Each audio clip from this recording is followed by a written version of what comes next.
This is the Voice of Early Childhood podcast.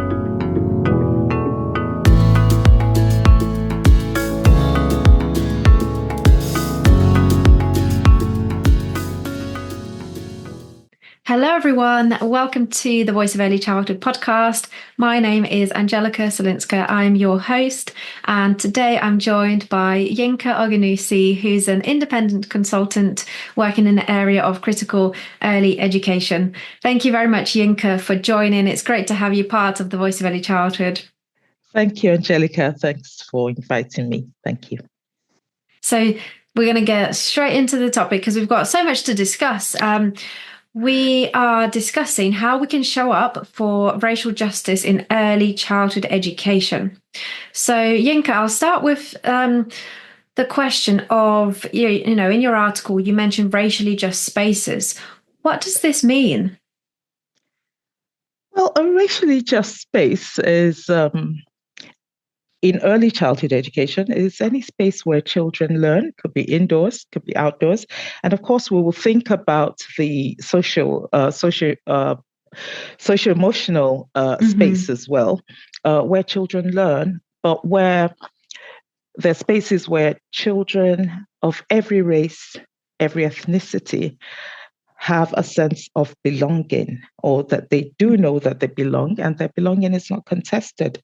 There's spaces where they, that are free of discrimination based on race or ethnicity. And there are also spaces where action is being taken to ensure that every child has equal opportunity and has equity. There's a lot that you mentioned there, and I'm already considering where do we even begin, because it's not as simple as, for instance, just looking at our environment and, for example, the resources that we provide. So Yinka, how is this achieved, and what are the starting points?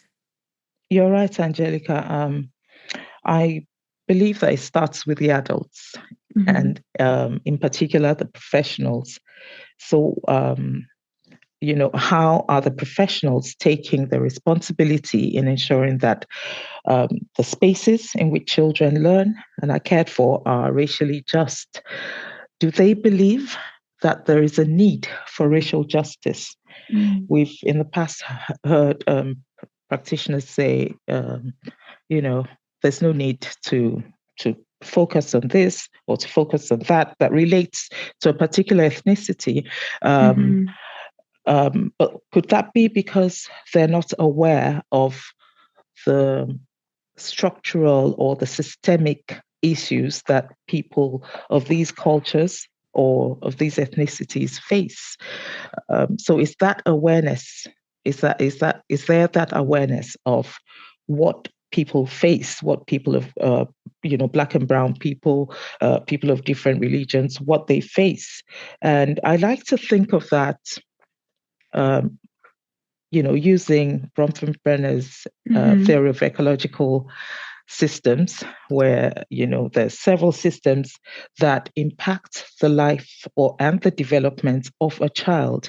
So what's happening for the child in all these systems? Are the practitioners curious? We've studied that in our teacher education, but then are we bringing that forward into practice? Is that happening? Are we still going back to those theories in our practice? What's happening in the child's microsystem? That's the setting where the child attends and their home. What's happening there? Are practitioners conscious and aware of what's culturally important to children and their families? Are they thinking of ways in which to make children feel that sense of belonging? Or are there ways in which policy and practice exist within the setting that makes or creates an erasure, an erasure of children's cultures and values? So we need to think about things like that, and what's happening at home as well. What's happening for the children at home? And then that's a microsystem. We have children come in who have another language. How are we looking at those children? Are we using a deficit or an asset-based lens, what are we thinking about them having or having being multilingual, really, because Yes. I'm not too comfortable with having another language because that's their mother tongue. So it's just one of the languages they have. So that's they're multilingual. And then, so how does that happen? When we bring them into setting. And then when we think about the next level, which is the mesosystem, and that's how the microsystems, the various microsystems in the child's life coexist and interact. And we're thinking of the relationships and barriers that may exist between parents and the setting, between practitioners and families and primary carers. There might be communication gaps. There might be feelings, prejudices. There could be, just biases that people have been socialized into, and beliefs about certain families or beliefs about certain kinds of practitioners on the part of the parents. And those beliefs impact and those interactions between the microsystems impact the progress of the child within the setting. And then you think about the exosystem, which is what happens not directly to the child, but to people who are connected to the child and have an impact on the child. So, there's lots of things that happen in families of people of color. I can say that because I am one. We sometimes live differently at home than how we live whilst we're outdoors. We sometimes need to code switch. Sometimes we need to, because we feel that we're under surveillance, or we're being watched. We need to. We know that we know quite a number of the stereotypes that are around Black people. And I believe that other cultures may be able to speak to this as well. And so it could be exhausting when, a parent has to go to work or a primary care has to go to work and feel watched all day. And when they come home, that has an effect on the child. There are other things that we need to grapple with: injustices, not being able to move up the career ladder as quickly as other people can, just because of our ethnicity and things like that. And all of that impacts the child. So that's happening for the child. And then you have the macro system, which is the culture and how people view people racialized as Black, as brown, how the culture views them and the expectations of the culture, and the fact that a lot of the time they're expected to ditch their culture and assimilate into the dominant culture, which could be culturally assaultive, really. And that has an impact on the child because the child knows that we're different, and this might be for families where they've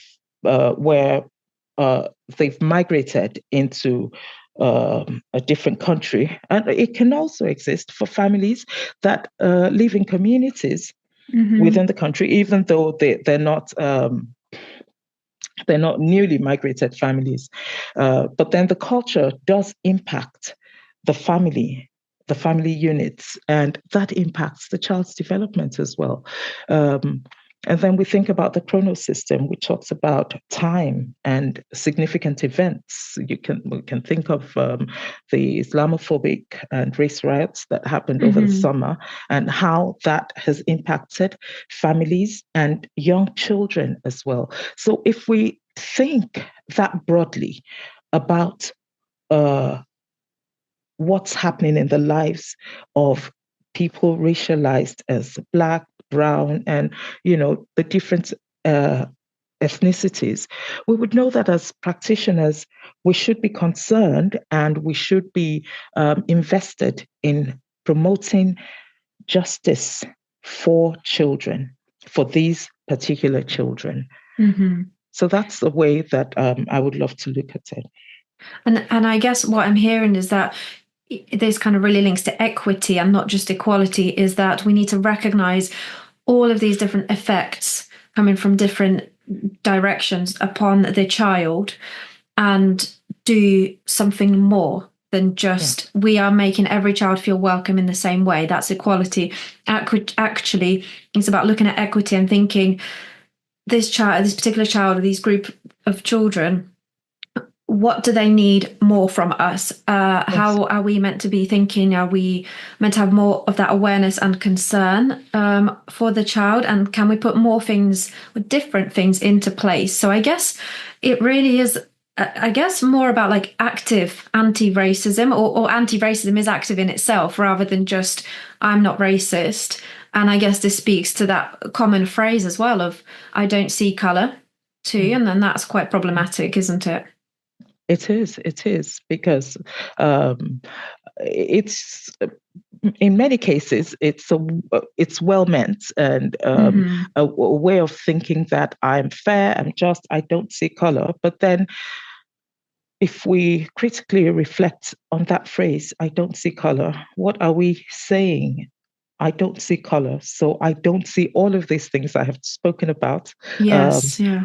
In Bronfenbrenner's, I don't see that. I just expect, I have the same expectations of everyone. And that's not going to be helpful for children who go through a lot, who go through trauma, because some of these events can be quite traumatic for children. Watching your parents pass on, or watching your parents, someone casting a racial slur at your parents or to yourself, that could be traumatic for children. So what am I going to do as a practitioner to make a difference for this child? So when we had those riots over the summer, one of the quick fixes that many people think about, and sometimes it's just a reaction, not necessarily because they just want to be performative, but they can't think of anything better to do. So make a statement saying, oh, in this setting or in this school, we welcome all races, all cultures, and then put some display about different languages. But what the families might just need, rather than a statement, is a simple, how can we support you in this time? We're going through a lot, but in what ways do you think we can support your child? What can we do? What specific support can we give? And that might make families and children feel more seen and more heard than a blanket statement. Yeah, for sure. And it's about opening up those conversations, because sometimes we may feel discomfort in asking if, how are you doing? How can we support you? Because as I guess myself speaking as a white person, I have had that discomfort, and it crosses my mind in terms of thinking I'm at privilege because of my skin color. And it seems even uncomfortable opening up that conversation and saying you are different and this is happening to you and you need help, or you're being mistreated. It's often easier to just kind of go with everything as normal and be that nice person that is accommodating to everyone, like you said, saying that we welcome everybody and not pinpointing on the issue, because it is, generally speaking, white people who are causing the issues because of the racism against Black or brown people. So I guess it's really is about reflecting inwards as a professional, especially, and thinking, why do I feel uncomfortable? And if I speak out, if I ask that person, how can I help you? What reaction are they likely to have? Potentially, maybe I'm uncomfortable and there's no need to be uncomfortable. Actually, if you open up this conversation, then that's the initial discomfort, but you can actually do more when you take that first step. You're right, Angelica. And, racial justice, anti-racism, and such themes are a stance rather than an event. So we really ought not to be waiting until there's an issue before we gain the trust of families, because if families have not felt welcome in our setting, and then there are race riots, and then it's at that point we start to ask, there might be some hesitation with the families, because if they've felt that they've been discriminated against within the setting, the child has been discriminated against, they might not have the trust that's necessary. So building trust over time, helping families know that I don't claim to know everything. I don't want to speak over your experience. I want to learn, and I want to make this space a place where you belong, and you belong. Getting the trust, working to get the trust of families before. So it's an anticipatory or proactive way to practice and to think. So all of these critical considerations, and I want to learn more about this child. He's done this, she's done that. I don't know much about that, but can you help me understand, just so that I can support your child more effectively? And that really does come from that genuine interest and wanting to be understanding. And I guess, as we mentioned, as you just said, if the educator is being more proactive in terms of supporting the family or reaching out or being anti-racist after a particular event, but not before, then it does seem tokenistic, and that's a big issue, because then that breaks any trust that maybe there even was, if there was any trust in the first place. That's even worse, isn't it? That is true. And there's no expectation on professionals and practitioners to know about every single culture, but the openness to continually invite families and carers to show up and take space. This is your space. Please take space here. Take space here. What do you want us to know about your culture? What are the significant celebrations you have in your culture? What would you want your child to know about? How can we embed all of this into our curriculum and plan for your child's learning and for the learning of all children? Because, the work of the professional who is creating racially just spaces does not begin and end with the setting. If you're, a critical educator has his eyes on society, or has her eyes on society, and wants to intervene and has a target. So beyond just taking care of what happens in the setting, we know that these children are also going out of the setting. And it will break my heart to know that a child who I have cared for and educated is participating in riots, is using racial slurs against other children. It would break my heart, because I would feel that I haven't done enough as a practitioner. That's such an important reflection to have, because it really is looking at the future and not just in this setting. We are not racist and everyone is safe. Is taking that wider responsibility as an educator, as we all should. And I'm also just reflecting on what you said in terms of not an educator can't know about every single race, culture, religion, and it's so important to therefore ask, as you said. And just thinking back with, I guess, on my own practice and on what I've experienced of other educators is I think there's that feeling of perhaps guilt, or that I should know about this. And when you come and ask someone about their culture, you feel bad because you think that's already me saying, we don't do anything about your culture, we don't know about it. And I need to ask you. And that's already feeling a bit like a failure of like, I don't know anything, and we're already not including you because we don't know. So I think this is where sometimes the mistakes come with, I guess, doing your own research, but often not in full.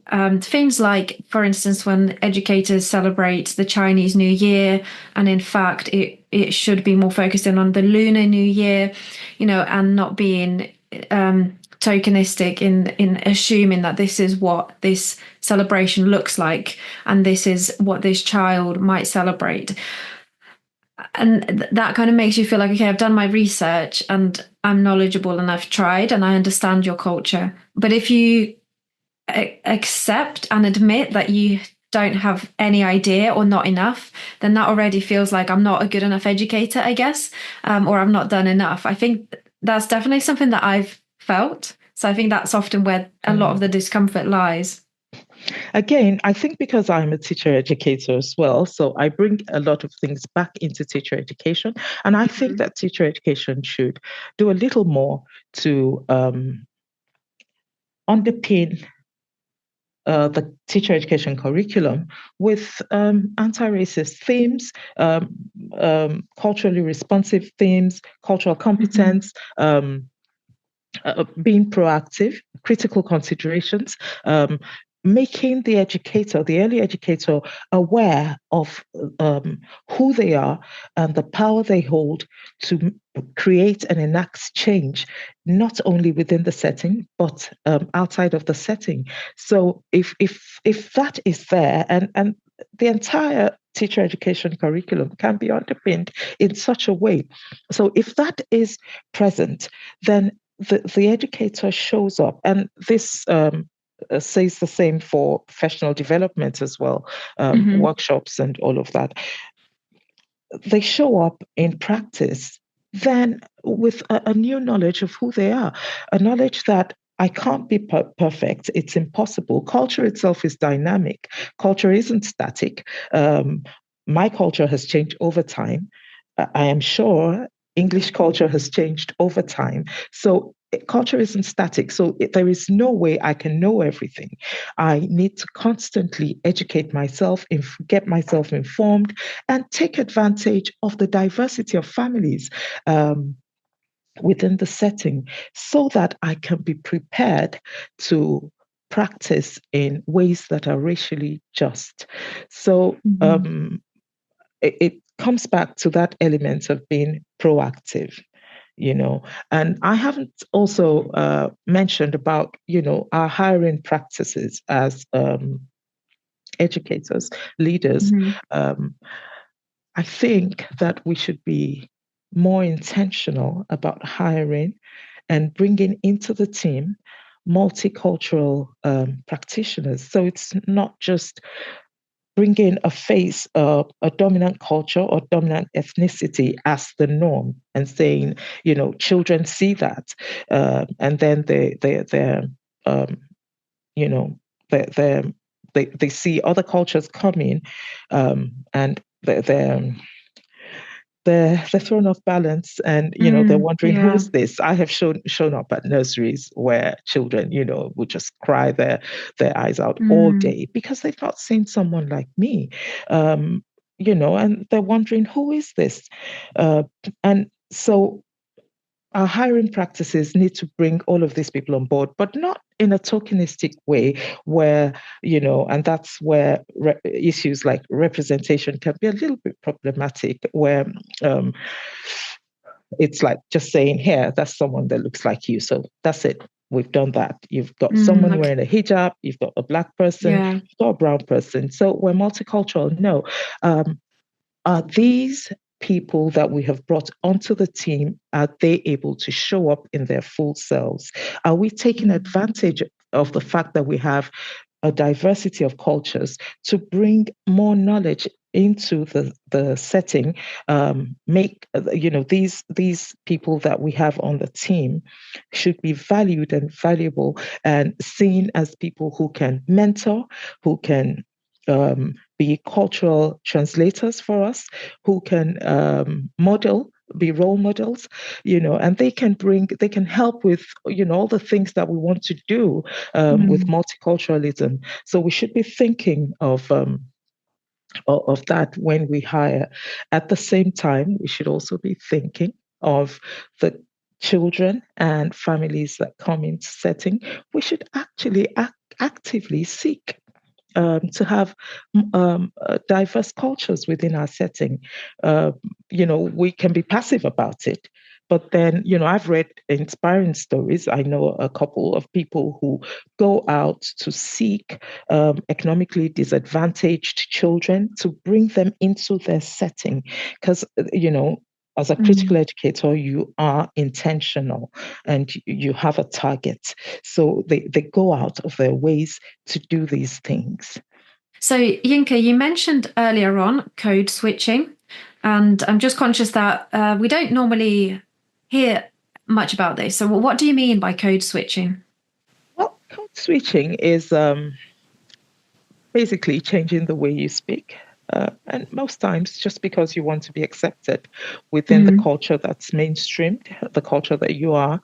And so, what that means for people who are racialized as Black and Brown, if they have not been completely, or much more absorbed into the mainstream culture, is that they speak differently at home, speak differently in spaces where it's their own culture that dominates. And when they're outside, they speak differently, say at work, in social gatherings. So they speak and express themselves differently. And I can speak to that because I don't speak like this at home. I speak in a more Nigerian way because I have spent time in Nigeria, and I speak to my family in that way. My children code switch when they are with their friends.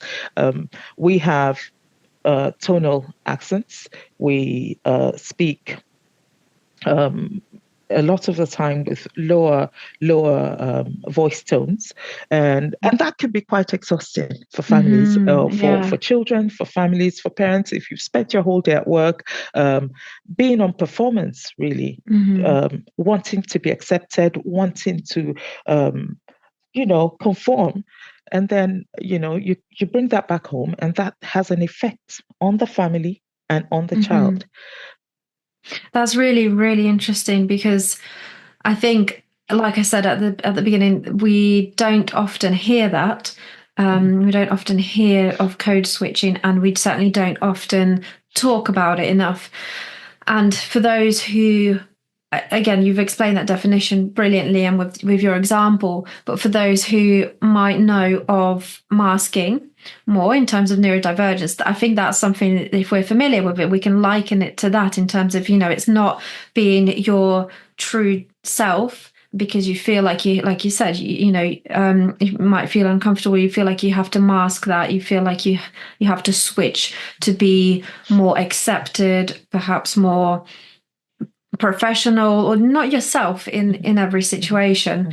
And as you said, it's exhausting, and I can really imagine how that feels. And like you said, you come home and then that has an effect on the people around you as well, when then you have to switch again, and just that exhaustiveness affects you and everyone else. And it's a whole lot. Sorry. No, it's okay, you go. Yeah, it's a whole lot, beyond just how you speak, how you express yourself. We could be more expressive, than the English say. If I'm happy, I probably would express myself differently at work than to how I would be at home. If I landed something I really liked, I could do a little bit of a dance, at home. But then I wouldn't do that. Even in the stores, if I heard the greatest news, I'd probably try to I would be code switching and trying to express myself in a way. And what this means is that I am not being my authentic self. I'm not bringing my whole self to the table. And if we need to do that all day, and in the setting, which is the microsystem of the child, there still needs to be some code switching and all of that, you can imagine how exhausting and how hampering actually and harmful to development that can be for a child. Hello, everyone. I'm here with an exciting announcement. The Voice of Early Childhood Conference is back again, and it will be held on 8th of February 2025. I'm really excited to share with you all the fantastic speakers and their talks. So first up, we have Matt Baller presenting the morning keynote on proactively supporting children's mental health. Then we have 3 workshops for you to choose from out of a choice of 9 different topics and a variety of speakers. So on the leadership strand, we have Yinka Ogunnusi, cultivating a critical approach, targeting social justice and anti-racism. We also have Claudia Cicera and Stuart Cloak, recruiting a diverse workforce and investing in staff retention. And we have Wendy Ratcliffe, what to expect on your inspection day. And then we have our practice and parents strand.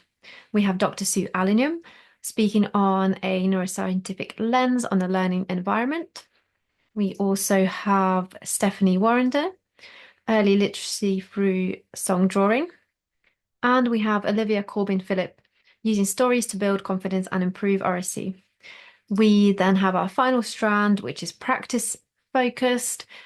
From Charmaine Leach, we've got Inclusive Beginnings, Nurturing Every Child with SEND. We have Jan Dubil, Creating Your Own Curriculum. And we have Dr. Mona Saka, Kayla Halls, and Dr. Sarah Benetti on big questions in the baby room. And then last but not least, we have Ben Kingston Hughes presenting our closing keynote all around the essential neuroscience of humor and laughter. So it's a packed agenda with lots of talks to choose from. So make sure that you grab your tickets. The link with full conference info is in this episode description. I'm looking forward to seeing you there. Yes, and I guess thinking about children, I guess socially learning all of this, because they won't necessarily instantly, when they come out of the womb, code switch. They have learned this, and I guess situations, experiences that they've had, for instance, in a setting when maybe other children or an educator reacted in a way which was they were surprised, and for what's that child doing, or what are you doing, or that's strange, or something like that, or that's unusual. And I guess it's those kinds of reactions that are maybe educators and other children aren't aware of, that they're having potentially a negative impact. And then naturally, again, not meaning any harm, but that natural response isn't helpful for that child, because then they're made to feel different. Yes, you're right, and I think that brings me back to what we've said before about many situations where our responses to children and their own cultural identities is kind of requiring them to erase those cultural identities. It's like saying you're in a different place now, so do it differently and do it the way we do it here. And like I said, that then there's a hampering when you take language away, you take culture away, you take ways of being away. You're changing me into a different person who I am not. I am not able to bring myself as I am to the space, and so I am not taking up space. I'm not taking space as I should. Whereas there are children from the dominant culture who are being themselves because it's their culture anyway, and they're taking space. So obviously that isn't a racially just space. That's really interesting to hear, because I have, although I am white, I can understand, because I'm not British, and I wasn't born in England. So I guess I can understand on the language side of things. And I remember myself as probably 3, 4 year old when I first came to the UK, and in the school I was at, in reception, it's in Norfolk, so there were not many people who were not British. There were not many black or brown people or people like me who spoke a different language and didn't speak a word of English. So I always remember being told by the teachers, not by the other children, speak English, speak English. What are you, why are you, speak English? And then the other children would repeat that and tut at me and say, speak English, and point at me, because they learned that from the teacher. And that's, of course, there's a level of discomfort there from the educator potentially, of thinking, I don't know what they're saying. Maybe there's two students talking about some, saying something and we don't understand. We can't understand them. But you do learn to think, this is wrong, and I'm wrong, and I need to mask, or like you say, code switch, and I'm not accepted here and not welcomed. And from my experience, for instance, I then became embarrassed whenever I had to speak my language in front of anyone, with my family, for instance. And I would, if I was ever kind of talking to my family out in public, I'd whisper, or if there was even later on in adult life, I would walk away on the phone to make sure no one can hear me. And, I guess those effects have, those situations have a very lasting effect. And that's just me speaking as a white person. And I can hide that, I guess, in terms of, I can speak English all the time. But actually, me personally thinking, if I have that almost, I understand the difficulties there in terms of that racism that I experienced from the language side. And like I said, I can hide it back. You can't hide the color of your skin. So that is another level that I now then can't relate to, if you know what I mean. Indeed. And just the fact that, there is something chipping off of who we are as people, because you're expected to bring your whole self into the space, your language and all of that. And as a critical educator, I should be thinking, so this particular fund of knowledge that this child has, what can it how can I use it effectively to further their development and the development of the setting? So it isn't a deficit. And that's the thing about the lens with which we view children and their families. What have we decided about them? What prejudices, what assumptions, what stereotypes have we? And how are we? Because those are ours. They don't belong to the children or the families. They are ours as practitioners, as educators, as teacher educators. What do we bring to practice and to our profession? And how is that impacting? And how can we make a difference? How can we change that?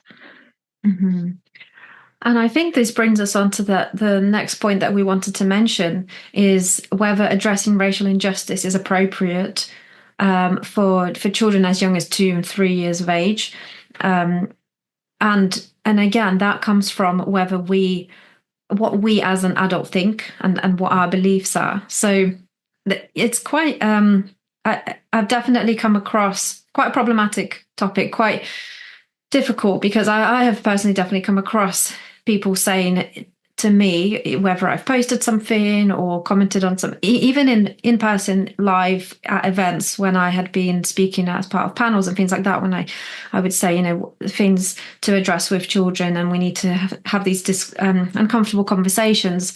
Some educators in the audience would say this is not appropriate. The children are too young and we need to protect their innocence. So, Yinka, what are your thoughts about this? So I think it would be a question of, why do I think so? Is it a matter of discomfort? Is it personal preference, or is it science? Because the studies show that children as young as 6 months notice difference, including skin color, And children as young as 2 to 3 years then show a preference for playmates, and peers who have a similar gender or skin color, and they actually do form judgments. By the time they're 3, they can form judgments about people of a color based on what they've been socialized into. So if we know this, personal opinion shouldn't be what should be at the fore. And that's why I said it's a question of deciding, is it my discomfort that that's really showing up, or is it my personal opinion, my personal preference? I just don't want to do that. Or is it the science? How do I know? How did I get this information that children are too young to because there are educators who, in my critical educators who believe that actually calling attention to difference is part of the role of the educator, of the early educator, and using that attention to difference to foster racial justice. So I think the educator should again reflect and ask critical questions. Why have I come to this conclusion? Why have I? How did I arrive at it? And is it true? Is it factual, or is it just what I prefer? And in being a critical educator, there's this is a podcast episode in itself of what is a critical educator, I think. But I was just thinking it involves what you mentioned there of, the research that exists and doing the reading and gaining that understanding, and then thinking, I mean, there's a lot of reflection around before and after the reading, but with the knowledge of the reading and the research, thinking, okay, so if this is what the research says, where does this put my view? Do I need to change my view? And is it just as simple as I innocently thought children are too young? Is there something deeper there?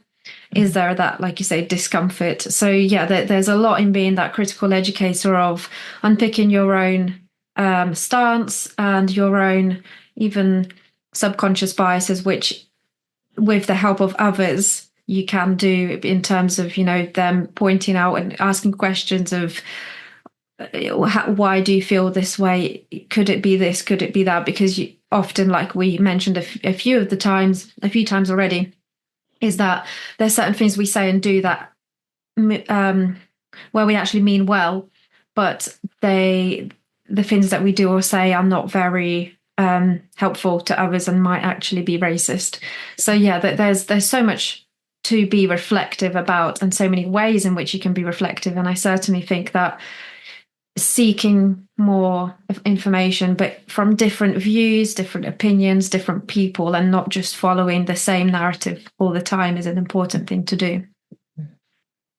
And I think it's also important that as early educators, we reflect on the power that we have, and know that much as we want to appear fair and just, if we're critically reflecting on our actions and our positions, we would be thinking about the power that we have as educators. And I think it's Gloria Boot who says that although teachers may not be aware of it, they are very, very much involved in politics and power, because the mere decision to celebrate or not celebrate, say, a certain event is the use of power and a political leaning. It's a leaning towards a political choice, in a sense that I am not going to celebrate this because I don't think it's all about I don't think, because it's not the science. It's just I don't think that it should be celebrated. I don't want children to notice difference just yet. I want to preserve the innocence of children. But then how about thinking differently and thinking about how can I be celebrating or celebrate this event and in a way that still does preserve the innocence of children and actually raises a critical consciousness in them about the issues in life in ways that are appropriate to their understanding. Mm-hmm. And Mm-hmm. we also need to be mindful of the fact that the world outside there doesn't consider that children are too young. No one said, oh, will children see these riots? They just went Mm-hmm. ahead. And it doesn't matter.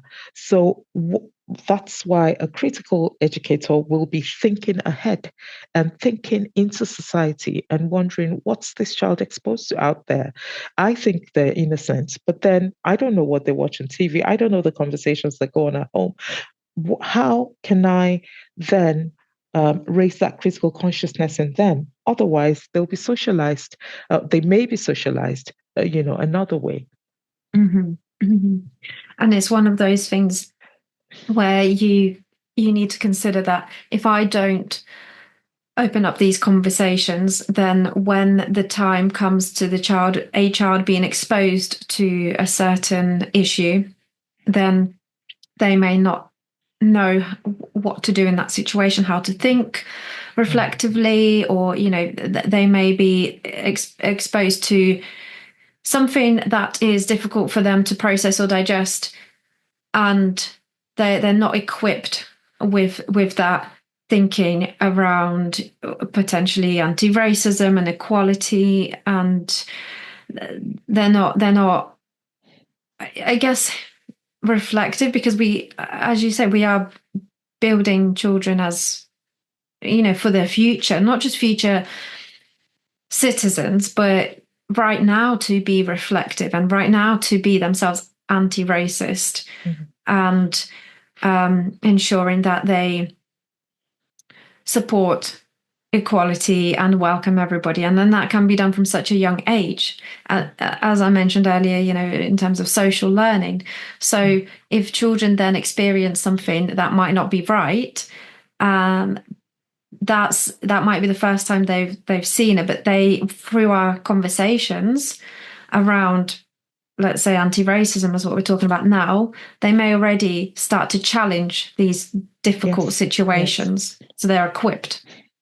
Yes, and we don't want children to be indifferent. We don't want them to be numb to injustice. Children should be aware of injustice and conscious of justice. And so, and like we've said, starting from within the setting, going outward into society, but even within the setting, how do we promote racial justice for children to see? Talk about celebration. So when we decide that children are too young to learn about Black History Month, have we sat with that to think, what is it about Black History Month that's problematic for children? It's just talking about Black history, really. It's just the history of Black people. That's all. There's really nothing else about it. Just the history of Black people, who they were before they were enslaved, and who they were while they were enslaved, and who they've been since then, and the achievements that they've done. Do we want to censure that and not have children know about that? Is there anything problematic? We celebrate so many other things. And I made a funny example to someone. I'm Christian. We celebrate Christmas, and we celebrate that in the New Year. It's a story about a young woman, really a girl, who got pregnant, had a baby. Had a baby. Didn't know. No one knew who the dad was, and all of that. And we believe that children can understand that, and they can flow with it, and we can make it really colorful for them. So why can't we do the same about Black history? So that's where we need to critically reflect and wonder. So what is it about Black history really? Black History Month is just 1 month, assuming that we have been raising a critical consciousness all year round.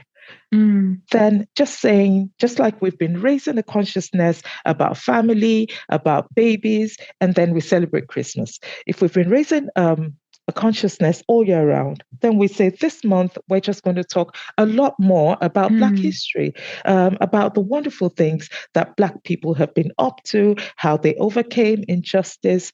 I don't think that should be problematic. Maybe, again, educators are not very aware or are not adequately informed about what Black History Month is, and it's a responsibility of the educator to inform themselves, to get educated about it, and know that there really isn't anything problematic about it. And I think this leads on to kind of, and what we've been talking about recently is what is the way forward with all of this. And it's not probably not just, I know that you mentioned this before, it's not just the responsibility of the educator, but also the teacher and education.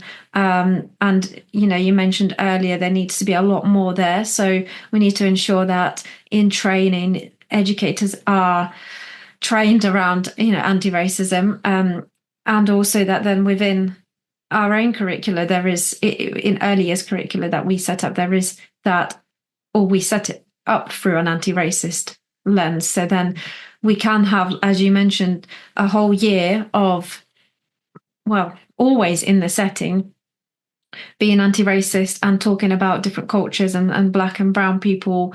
And then when it comes to October, Black History Month, it's not something that is just that 1 month and then we forget about it, or it's tokenistic.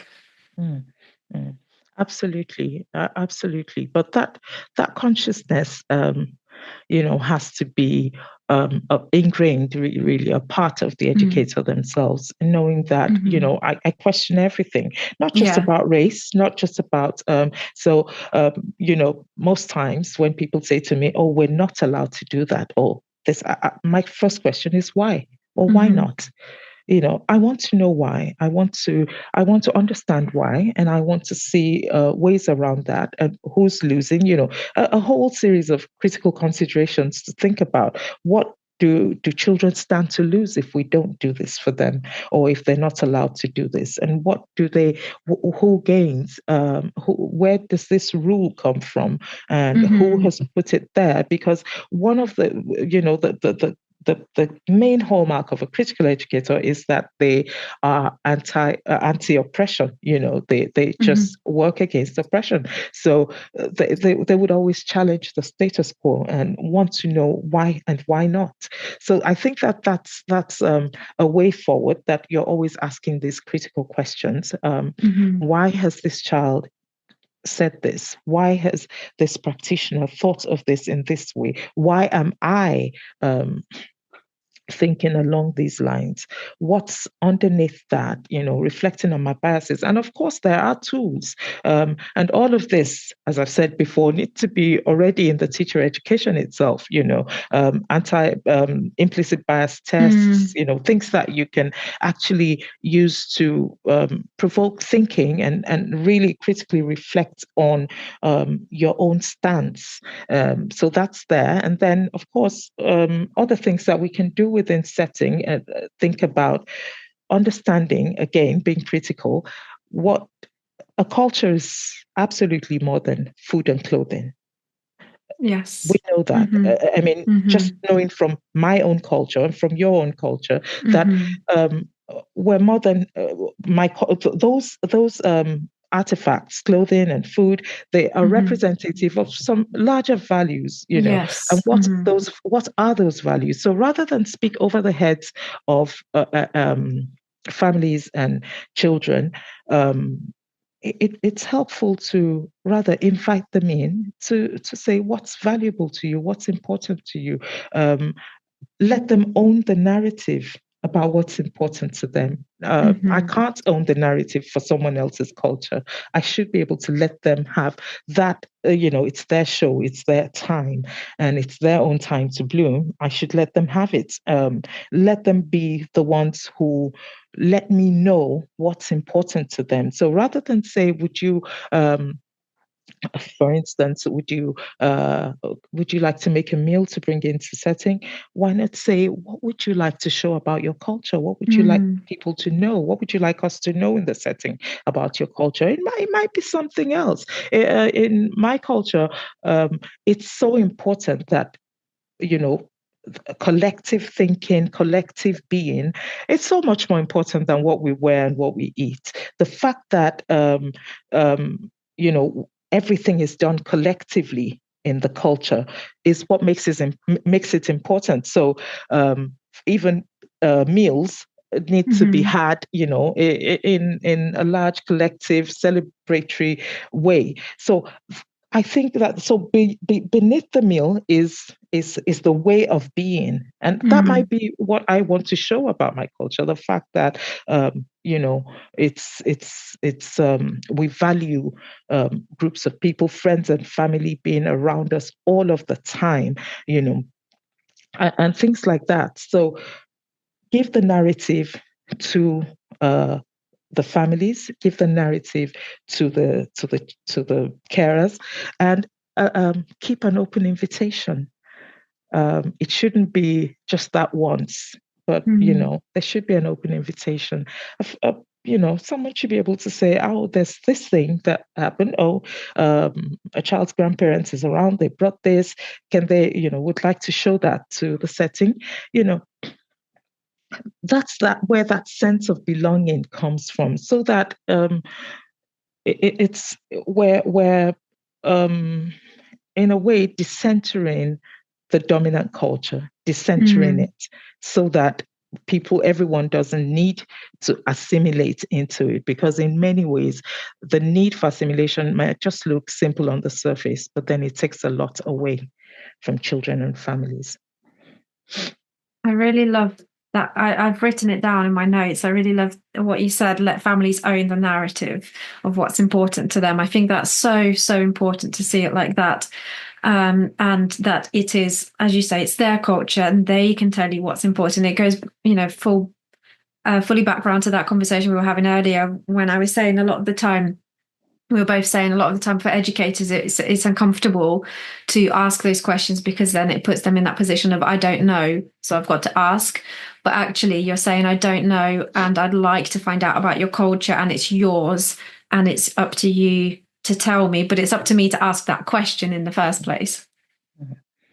And also to keep, the invitation open, that you can also come, because parents do want to come, but they need to know that families want to come forward, but they need to know. So it's not just wait till you're asked, but then the door's open.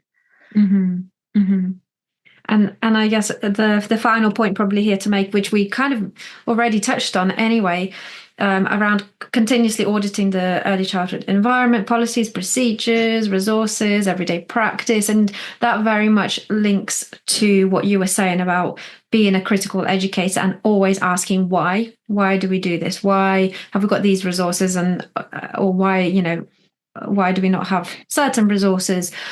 Why does our policy state this? And always having that critical lens. I would just say, kind of in closing, auditing policies and thinking about the policies, the procedures, our curriculum itself, and wondering, continuous reflection about who does this serve? What values, what cultural identities does this serve? Who's going to be mainstreamed and who's going to be erased by this policy? Who's going to struggle? What families are going to struggle with these policies? Who would find it difficult to follow all these procedures? And just being constantly reflective about what we do, thinking about the stereotypes that we already have and we know that society have, and thinking, how true are these, and how are these showing up in my practice, and how are they affecting children?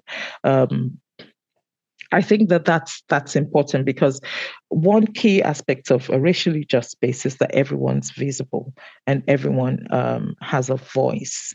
And considering that the way that we've laid out policies and procedures, who is silenced, who is given a voice, who is given dominance, and who is asked to take a back seat. I think that's important about being racially just.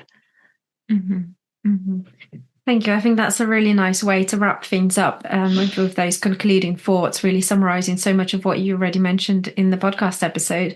And just generally, thank you for posing these critical questions and helping us to be critically conscious educators, Yinka. It's really important to really open up these discussions, conversations that might be often, as we mentioned several times, uncomfortable. So yes, thank you for stepping in and having these conversations. So thank you, Angelica. Yes, it's been great to have you. And for everyone who is listening, so Yinka's article is on the Voice of Early Childhood website, and the link is in this episode description. And Yinka is also presenting at the Voice of Early Childhood conference on the 8th of February 2025. And her talk is called Cultivating a Critical Approach, Targeting Social Justice and Anti-Racism. She's going to be presenting a workshop, which invites leaders, academics, educators, and policymakers to engage in diverse thinking around the themes of pedagogy, race, class, and gender. And you can find out more and secure your tickets by visiting the conference page. Again, the link is in this episode description. So finally, once again, thank you very much, Yinka, for sharing this space with me and the listeners, for opening up these conversations, which is, as I said, challenging and uncomfortable. So I really do value you doing this. Thank you, Angelica.